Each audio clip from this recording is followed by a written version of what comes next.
Баршаңызға қайырлы күн. Бүгін пахлава дайындайтын боламыз. Ол үшін ең алдымен қамырымызды дайындап қоюымыз керек. Жұмыртқа сарысына қанта салып араластырамыз және де аппақ болғанша миксерлейміз. Миксерлеп болғаннан кейін ерітілген майымызды және қаймағымызды салып араластырамыз.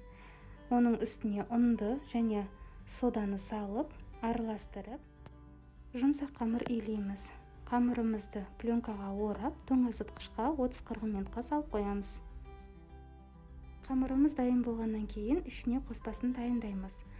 Жұмыртқа ағына қантты аз-аздан сала отырып, миксерлейміз жақсылап.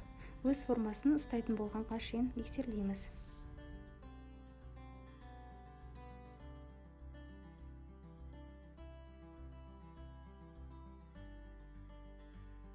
Енді осыған грек жаңғағымызды және мейізімізді салып араластырамыз. Осымен қоспамыз дайын болды. Енді қамырымызды аламыз, 3 бөлікке бөлеміз. Ең үлкенін астына жаямыз. Формамызды жақсылап майлаймыз. Осылай қолмен туралап жібереміз. Онан кейін үстіне жарты қоспамызды саламыз.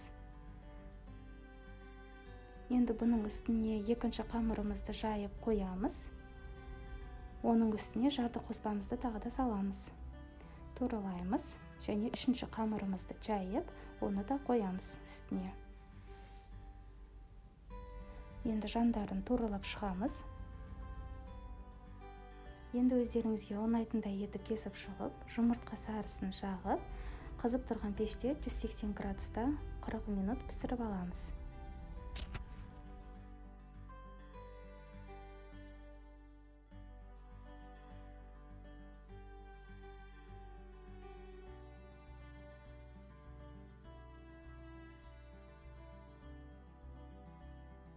Осылай кесіп шығамыз. Беті жылтырап тұру үшін сироп жағамыз. Үстіне жаңғағымызды қойып әсемдейміз.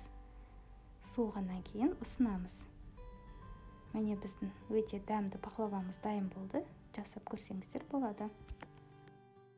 Видеомды соңына дейін тамашалағандарыңызға сіздерге көп рахмет.